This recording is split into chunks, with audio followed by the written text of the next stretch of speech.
Pablo le escribe a la iglesia de los Corintios acerca de los dones espirituales. Ahora bien, hay diversidad de dones, pero el Espíritu es el mismo. Y hay diversidad de ministerios, pero el Señor es el mismo. Y hay diversidad de operaciones, pero Dios que hace todas las cosas en todo es el mismo.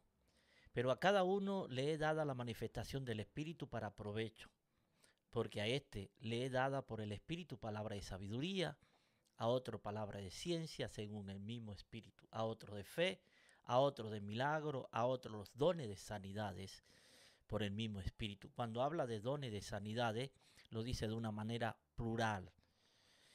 Y a otro de hacer milagro, a otro de profecía, a otro discernimiento de espíritu, a otro diversos géneros de lengua, a otro interpretación de lengua. Pero todas estas cosas las hace uno y es el mismo espíritu, repartiendo a cada uno en particular como él quiere. En el capítulo 12 del mismo capítulo que estamos leyendo, el versículo 1 dice de la manera siguiente: no quiero, hermanos, que ignoréis. Hay dos palabras interesantes aquí: manifestación e ignorancia. Cuando hablamos de manifestación espiritual, significa acción de dar a conocer, descubrir o poner algo a la vista. Y cuando hablamos de ignorancia, es la falta de conocimiento. Por eso la Biblia nos habla que mi pueblo perece por falta de conocimiento. La persona que ignora algo no la conoce o no la comprende. Los cristianos en Corintio luchaban con el ambiente cercano de corrupción y de todo pecado, y sentía una opresión o una presión para adaptarse al sistema del mundo. Pero ellos sabían que eran libres en Cristo. Pero, ¿qué significa esta libertad? ¿Cómo debían de velar los ídolos o la sexualidad? ¿Qué debían de hacer con respecto al matrimonio, la mujer en la iglesia, los dones del Espíritu? Estas no eran unas preguntas teológicas. La iglesia estaba siendo sonsacada por la inmoralidad y la falta de madurez de los líderes de la iglesia. Su fe estaba siendo probada y ellos estaban fallando. Pablo oyó de sus tribulaciones, de su lucha, y le escribe esta carta con los problemas que la iglesia estaba viviendo. El propósito era sanar la iglesia, porque había división, había inmoralidad sexual dentro del pueblo, pleito, discutía entre los incrédulos, había idolatría, el atavio de la mujer, abuso de la cena del Señor, tomaban la cena indignamente. Pablo lo confrontó y le escribió esta carta para la corrección y la consagración de Cristo. Pablo apunta de inmediato a un asunto de unidad y de la manifestación del Espíritu. Pablo escribe: ahora bien, hay diversidad de dones, pero el Espíritu es el mismo. 3 capítulos del Nuevo Testamento, al igual que parte de otros 2, están dedicados exclusivamente al tema. Hay aproximadamente 100 referencias en el Nuevo Testamento que se refiere al tema de los dones espirituales o el ejercicio del uno y del otro. De aquella lista de 1 Corintios capítulo 12, este número es exclusivo de los milagros de Jesús en los evangelios. En 1 Corintios capítulo 12 del 8 al 11, de acuerdo a la gracia y a la fe del creyente, son repartidos como el Espíritu quiere. Estos dones deben ser deseados y deben ser buscados de todo corazón. Los dones del Espíritu es una promesa de parte de Dios. Era de esperar que una capacitación espiritual y especial fuera provista al fin de que la iglesia pudiera llevar a cabo la misión divina encomendada a ella por el Señor Jesucristo. Jesús instruyó a sus seguidores a pregonar el Evangelio, pero le dijo primero que esperara en Jerusalén el poder que viene de lo alto para poder cumplir la gran comisión. Jesús le dijo y le prometió que estas señales seguirán a lo que cree. En su nombre echarán fuera demonios, hablarán en nueva lengua, pondrán la mano sobre los enfermos y sanarán. El Padre, cuando Jesús regresa al Padre, le prometió a sus seguidores que enviaría al Espíritu Santo, que moraría para siempre en nuestras vidas, quien nos enseñaría todas las cosas y nos guiaría a toda verdad, que convencería de pecado, de justicia y de juicio, y que va a dar testimonio acerca de él. La promesa cumplida. Entonces, en el día de Pentecostés, esa promesa hermosa del Espíritu Santo fue derramada sobre la iglesia con señales visibles y audibles. Comenzaron a hablar en otras lenguas, predicha por los pasajes de la Gran Comisión. Los creyentes fueron llenos del Espíritu Santo. Fueron tan poderosa la capacitación del poder del Espíritu que en todo lugar su ministerio fue una marca sobrenatural para dar testimonio del poder de nuestro Dios. El propósito de los dones espirituales es la edificación de la iglesia. Si el ejercicio de los dones no edifica y construye el cuerpo de Cristo, no tiene valor. Así tampoco vosotros, que anheláis los dones espirituales, procurad abundar en ello para edificación, dice la palabra. La palabra edificar y provecho se emplean 8 veces en 1 Corintios con relación a la operación de los dones espirituales. Los dones son impartidos con el propósito de traer provecho y edificación espiritual al todo el cuerpo de Jesucristo. Si un don espiritual es ejercido sin amor y con un despliegue personal, será como una prenda sin valor. Todo lo que se haga en las reuniones de adoración debe beneficiar a los adoradores. Este principio se refiere a cada aspecto: canto, predicación y ejercicio de los dones espirituales. Aquello que contribuye al servicio, cantantes, predicadores, lectores, servidores, debe ser motivado principalmente por el amor, hablando palabra que ayude a fortalecer la fe de los hermanos en Cristo. Todo lo que hagamos dentro del templo del Señor, todo lo que se hace en el edificio, debe ser principalmente motivado por el amor que le tenemos a Dios y a nuestros hermanos. El don de profecía tiene 3 propósitos. El que profetice habla a los hombres para edificación, exhortación y consolación.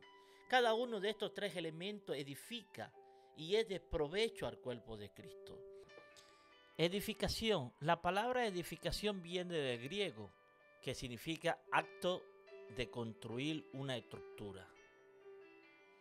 Para ayudar en la edificación del cuerpo de Cristo, y exhortación se traduce del griego como exhortar, animar. Exhortar a la iglesia puede mover y motivar a los creyentes a hacer la total voluntad de Dios.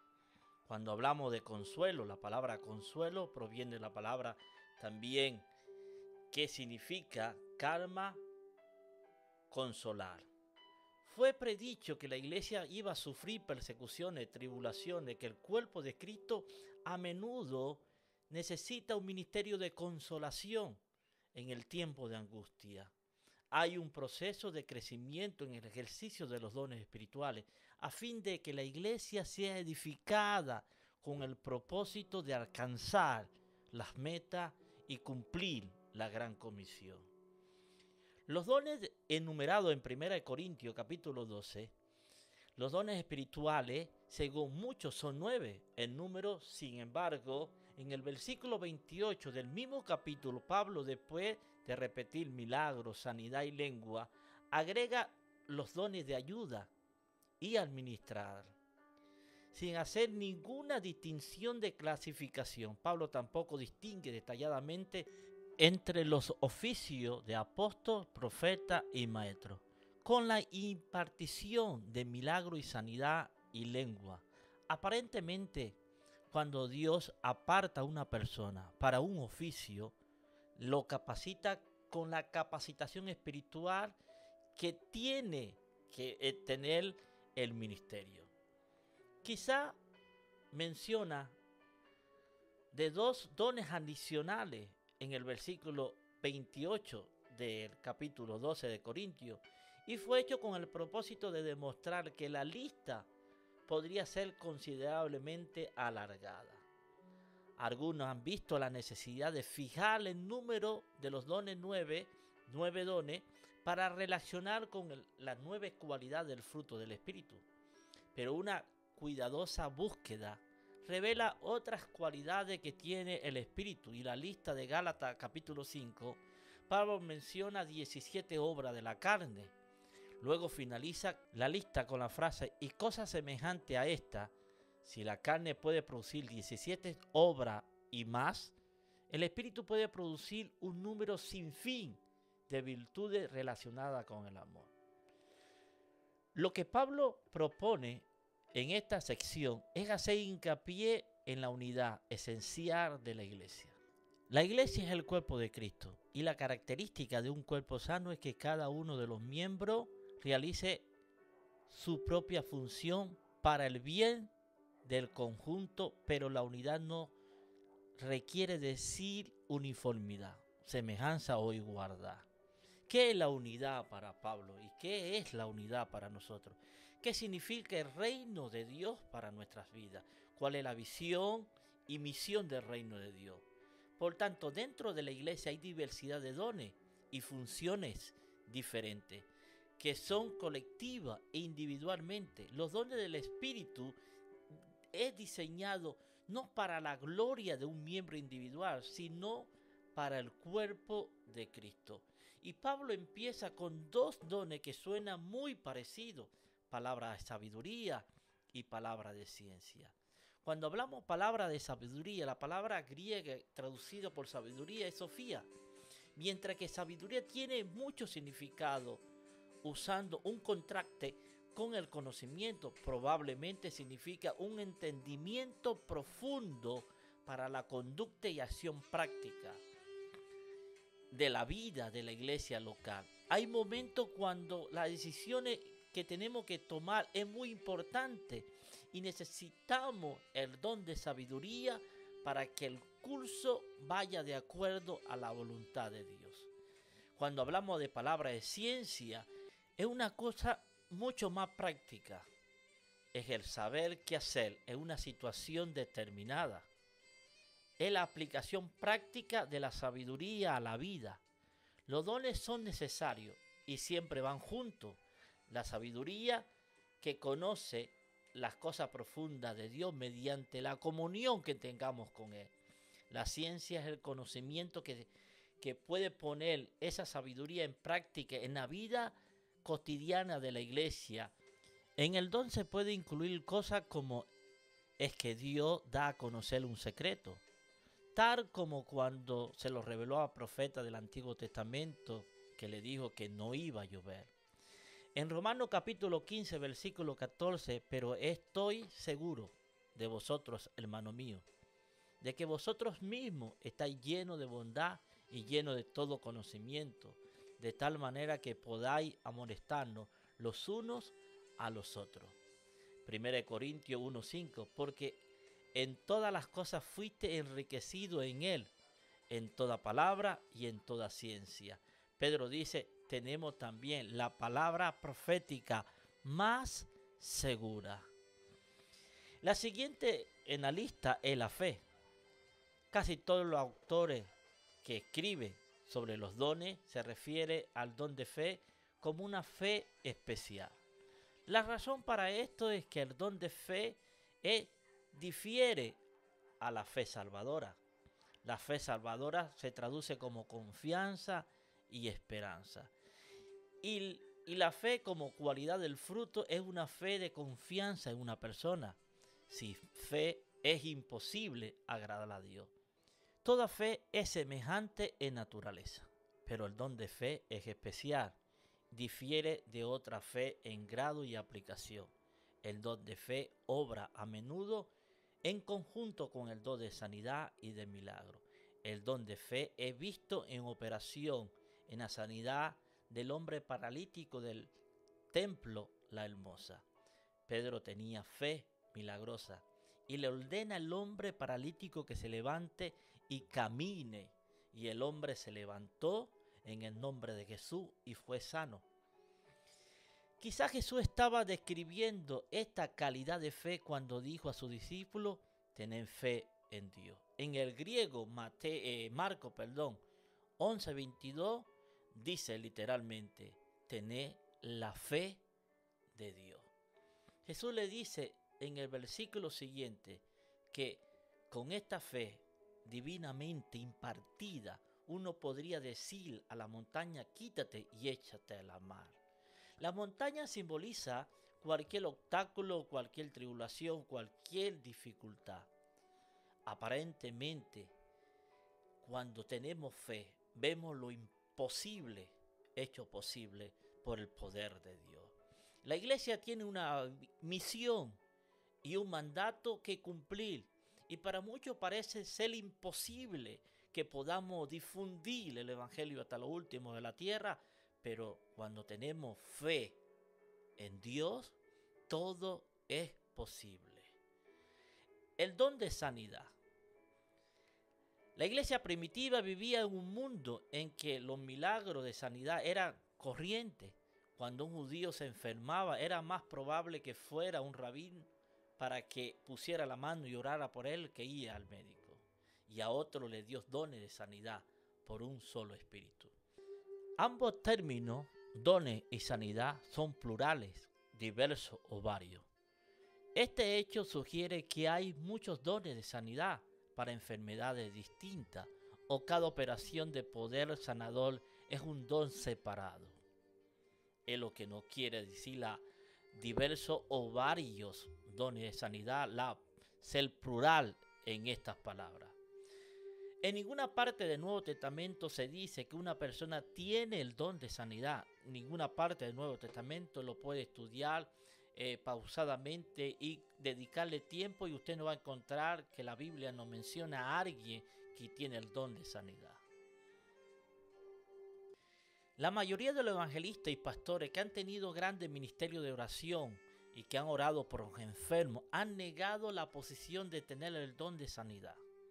Ciertamente nadie ha tenido el ministerio de sanar a todas las personas. Jesús sanó a todos los que venían a él en ocasión, pero fue limitado en otra ocasión por falta de fe de la gente.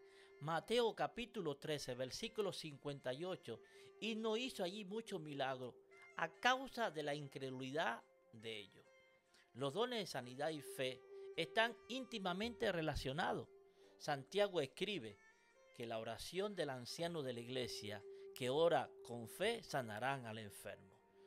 Cuando los ancianos reclamaban la palabra escrita por Santiago y confiaba que Dios oiría su oración ferviente, con frecuencia se produce el milagro de sanidad, porque la oración del justo puede mucho, dice la Biblia.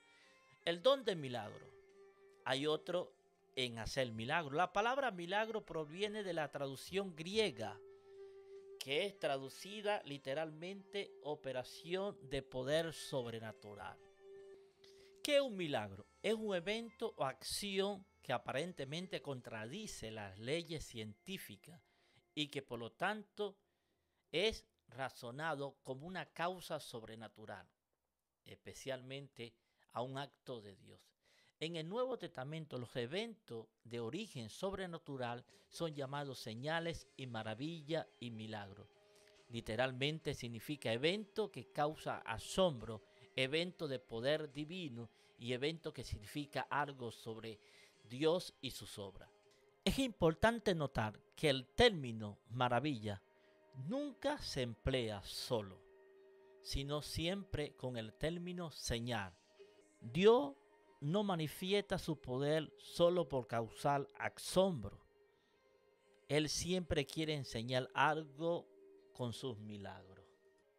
Profecía. La palabra profeta es una transliteración del griego profete que se deriva en dos palabras. Pro, que significa ante, delante, o por, a favor, que significa declarar o anunciar. a unir ambas significados, la palabra profeta puede significar uno que predice, uno que habla delante o a favor de. En el Nuevo Testamento hay dos tipos de profetas: aquellos que ejercen el oficio de profeta y aquellos que tienen el don de profecía. La primera categoría están entre los dones ministeriales y la segunda podría incluir a cualquier creyente lleno del Espíritu Santo con el don de profecía. No todos pueden ejercer el oficio de un profeta. Y a uno puso Dios en la iglesia, primeramente apóstol, luego profeta. Pero según 1 Corintios capítulo 14, versículo 31, podéis profetizar todo, uno por uno. Por lo tanto, tener el don de profecía no te hace un profeta. Entre los dones descritos por Pablo en 1 Corintios, el don de profecía es el más ferviente y deseado. El don de profecía se define como el que profetiza, habla a los hombres para edificación, exhortación y consolación. Predice eventos futuros. No está asociado con el don de profecía. Esta es una función del oficio profético. El don opera con el fin de edificar espiritualmente al cuerpo de Cristo.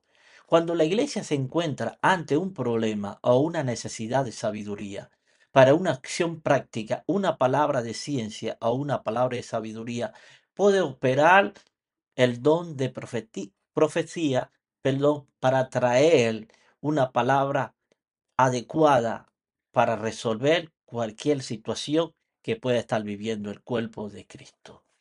Cuando hablamos del don de discernimiento de espíritu, estamos hablando de la capacidad de poder discernir lo que está operando, cuando es el Espíritu Santo operando dentro del cuerpo de Cristo, o cuando es una manifestación demoníaca, o cuando es el espíritu del ser humano.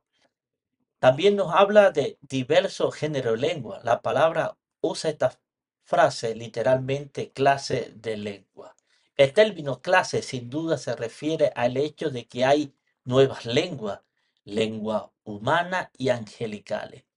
Algunas lenguas son idiomas humanos, como en el día de Pentecostés, para mostrar que el Evangelio era para toda raza y toda nación. Y algunas lenguas son de origen celestiales. Y cuando se habla en lengua, hablamos misterio con Dios que ningún hombre puede entender. Interpretación de lengua. La frase interpretación de lengua viene del griego hermenéutico, que en el castellano se traduce hermenéutica, que significa la ciencia de interpretar.